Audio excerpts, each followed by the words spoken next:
What's in the pipeline for Canvas, if you're allowed to spoil? Listen, man, I think with Canvas, myself and like the other guys involved, we've spoken so much about what we would like to do or what we envision.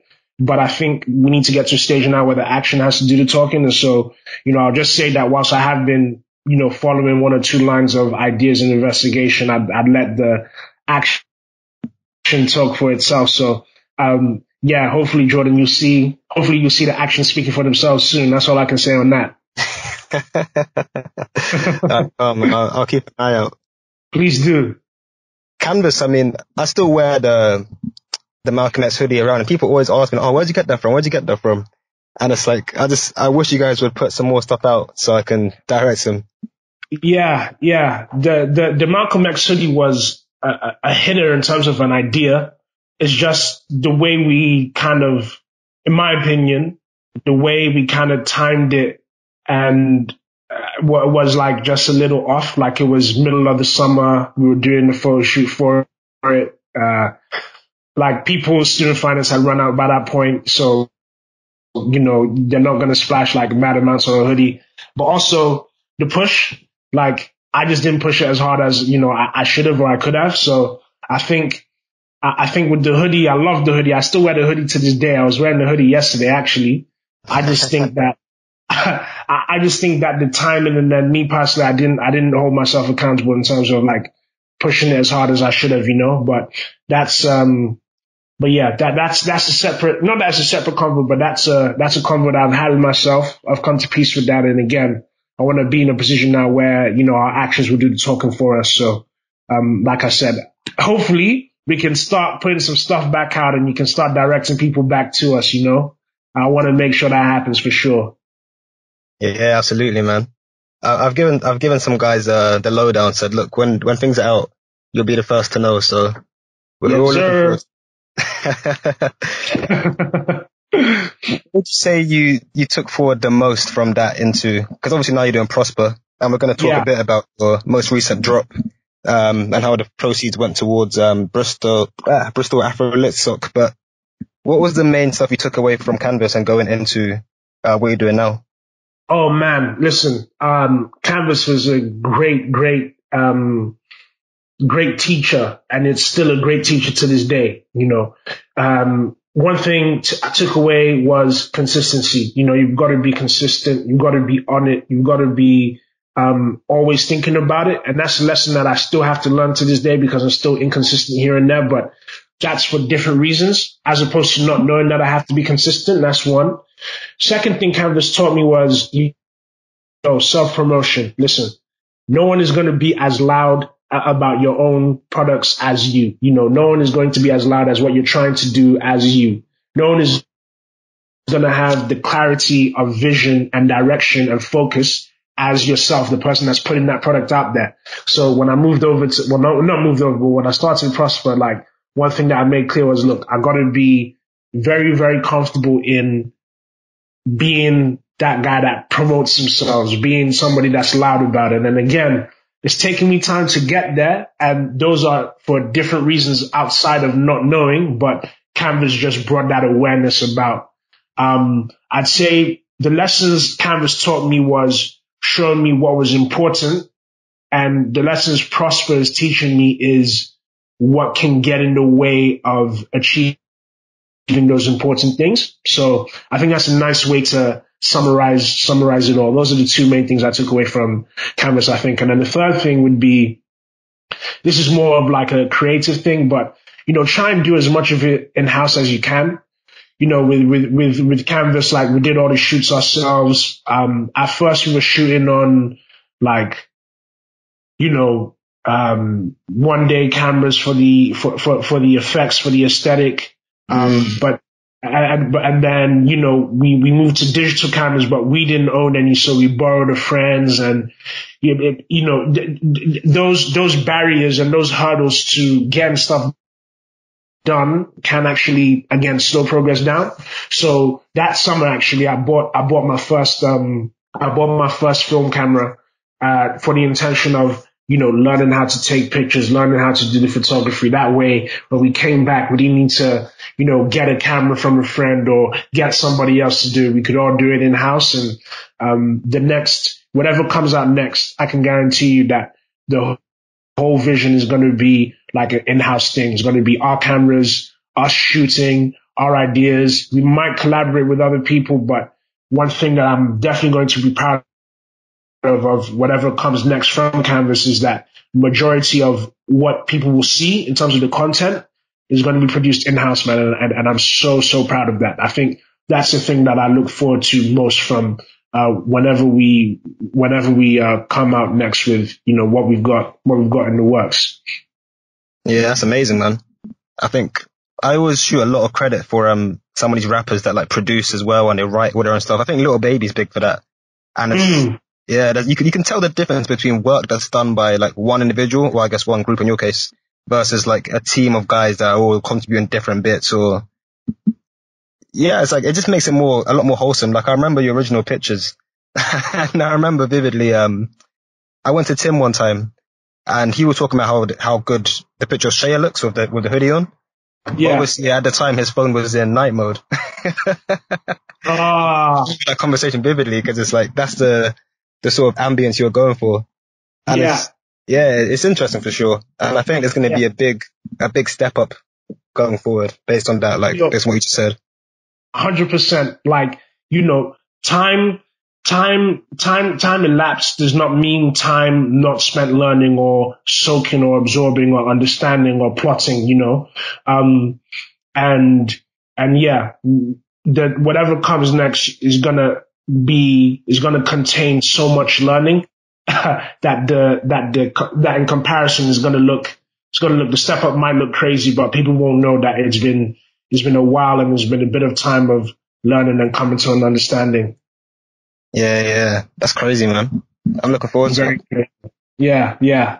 Me too, man. Me too.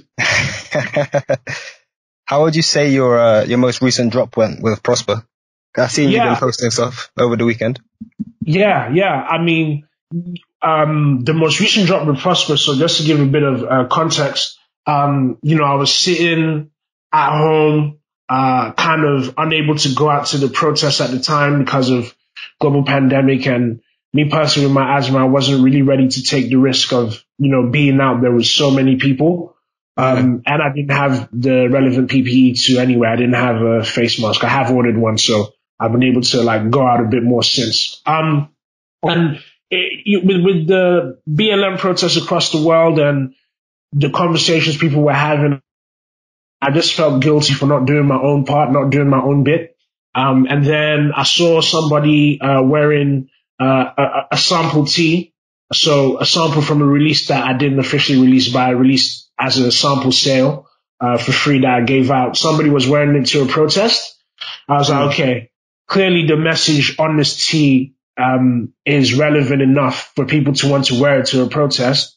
Let me use that as a way to impact people and actually, again, be impactful, make a change. So all I did was I just redesigned it. I made the message on the front reflect the colors of the Pan-African flag.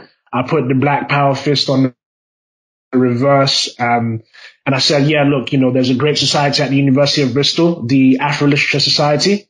And for a city, Bristol, that has a history of commemorating slave traders and the family of people that profited from the slave trade, their name being ingrained in the city and their legacy being ingrained in the city. It's important for a society like that to get as much support as it needs. It's a way to understanding the Black perspective and, again, the Black education and just, again, bringing things to light in a different medium, in a different format. So, I decided to give the proceeds of that to that society, just as me, like, trying to do my part. And, it went well. One thing that, again, I kind of struggle with Prosper is that the self-belief aspect. Like, I kind of underestimate my ability to do something or my ability to drum up interest in something, or I'll always qualify something. Like, if somebody says they're interested or I get a whole bunch of interest, I'll qualify it with, okay, like it's just repost, but that doesn't mean that it's real support or anything. But, you know, I think I need to get to a place where I can appreciate that things have gone well and that can drum up enough interest. Me underestimating that interest meant that this first stuff that I put out was kind of limited. It was only like a few tees across 4 different sizes. So it meant that, you know, when it went, that it would sell out quick. And, you know, obviously selling out quick is something that people want to do. And it's, you know, in streetwear culture, especially, there's like this goal that people want to attain of, oh yeah, we want to sell out as fast as Supreme and, you know, all these, and Palace and all these other streetwear drops, you know. This whole exclusive culture. And that, yeah, exactly. Nail on the head. That exclusive culture.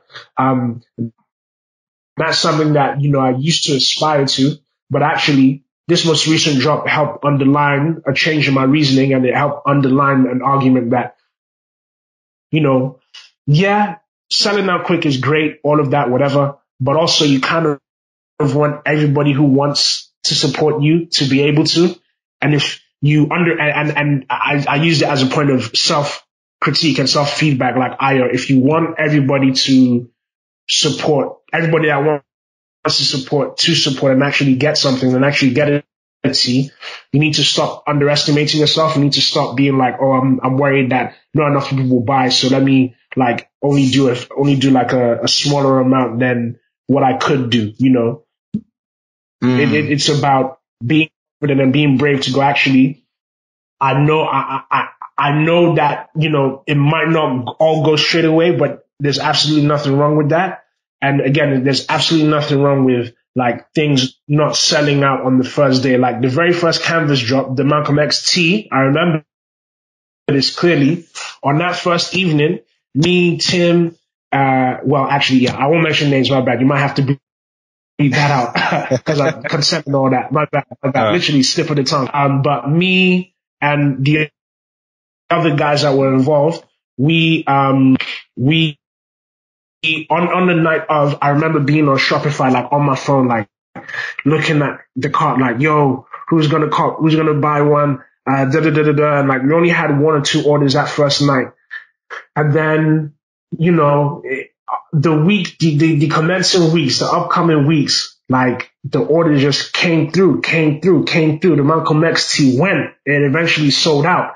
And it was great because Tim was I said his name again, but one of the guys was a counterfoil to me.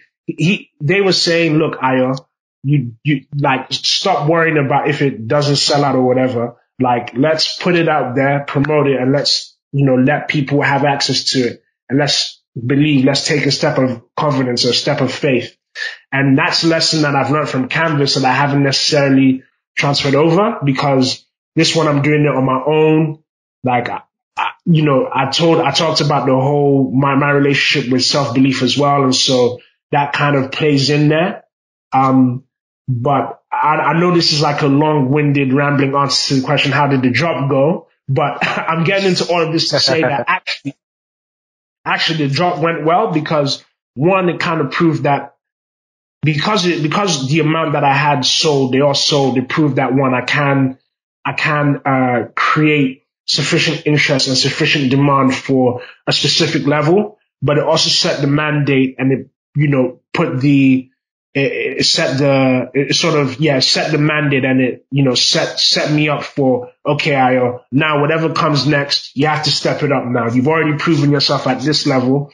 Now I need you to step it up and let more people get and actually try and grow, and not, again, contain yourself out of fear. So it went really well, and I learned a lot of lessons. I took a lot of tangents in that answer. My apologies, but in short, yeah, it went well, and I learned a lot of lessons. But I wanted to qualify that, you know, I didn't want to come up here and say, yeah, they all sold out, like, and fake, you know, and again, have somebody listening like, oh man, his things are all selling out, but not knowing like what's going on behind the scenes to make it appear that way or look that way. You know, I want to make sure that I provide the full story. So yeah, that's why I had to get into that. My bad.